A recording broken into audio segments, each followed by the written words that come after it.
And joining us now from Minneapolis, Minnesota is Mohamad Elmasry. He's a professor at the Doha Institute for Graduate Studies. Thank you so much, Professor, for joining us.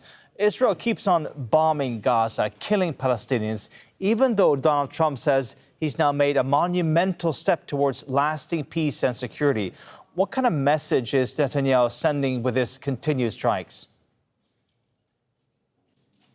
Well, I don't think we should be surprised. First of all, Israel has a long history of kind of upending diplomatic efforts and announcements. There are actually a number of recent examples from the Trump 2.0 era.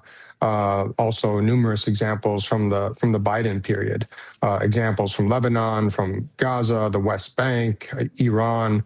So Israel has a long history of this sort of thing. So we shouldn't really be surprised. I think the message is that Israel is in control of the on-the-ground realities, right? I think it's well documented that Benjamin Netanyahu and really the rest of the government there would like to remain in Gaza. They would like to expel the Palestinian population, and they would like to resettle Gaza. And many of those ideas are actually embraced by the majority of Israeli society. So it's quite mainstream. So Netanyahu finds himself in a difficult position politically. And I think this is a way for him to send a message, not only to the United States and to the Palestinians, but also to his base back home, that he remains in control and that nothing will proceed except on Israel's terms. Professor, there are obviously two elections as well coming up, one in Israel in October, one in the U.S. in November. How is that playing out in all of this? Well, I mean, that's interesting. I think one of the reasons Trump made this announcement, this very bombastic announcement, is because the elections are coming. And I don't think it's a coincidence that he timed the announcement right when his approval ratings are at an all-time low. There was just a Quinnipiac University poll done a couple of days before his announcement that showed his approval rating at 32%, a historic low. So I think the timing is important, and obviously things have not gone well for him in terms of foreign policy and the economy. Obviously, his failures in Iran are well documented, and so he needs something to kind of resuscitate his political career, or his his political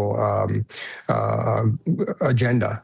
And also, I think it's important for the Republicans because the midterms, to your point, are just around the corner. As for Netanyahu, he really finds himself in a difficult position. He either has to remain loyal to Donald Trump or remain loyal to his political base in Israel. So it's going to be difficult for him to navigate. But I think those who have expressed skepticism are correct because it's very difficult to imagine, after having invested as much as they've invested in Gaza and all of the rhetoric, it's very difficult to imagine the Israelis withdrawing at this stage. And Hamas has made very clear that they are not going to disarm unless Israel withdraws from Gaza. So I think all of the skeptics are probably on point. Can I ask you about that, Professor? Because if we look at this 15-point roadmap published by the Board of Peace, Point 8 discusses the gradual, sequential disarming of Hamas, and it links it to an Israeli withdrawal. And then you also have this agreement between Israel and Lebanon, of course, where Israel is also supposed to withdraw. I mean, you're saying that you don't think that Israel is, in fact, going to withdraw, but here you have it on paper, two agreements saying that they're supposed to do just that. Yeah, well, point 16 of the Trump 20-point plan actually makes it even more explicit that this will be a complete Israeli withdrawal when it's all said and done. But the problem there is that Israel has a very long history of violating exactly this kind of agreement. It's well documented in the scholarly literature. Israel just doesn't honor agreements. That's one thing. The other thing, though, is sort of the on the ground reality. Israel has not only continued its occupation of Gaza, but it has expanded it.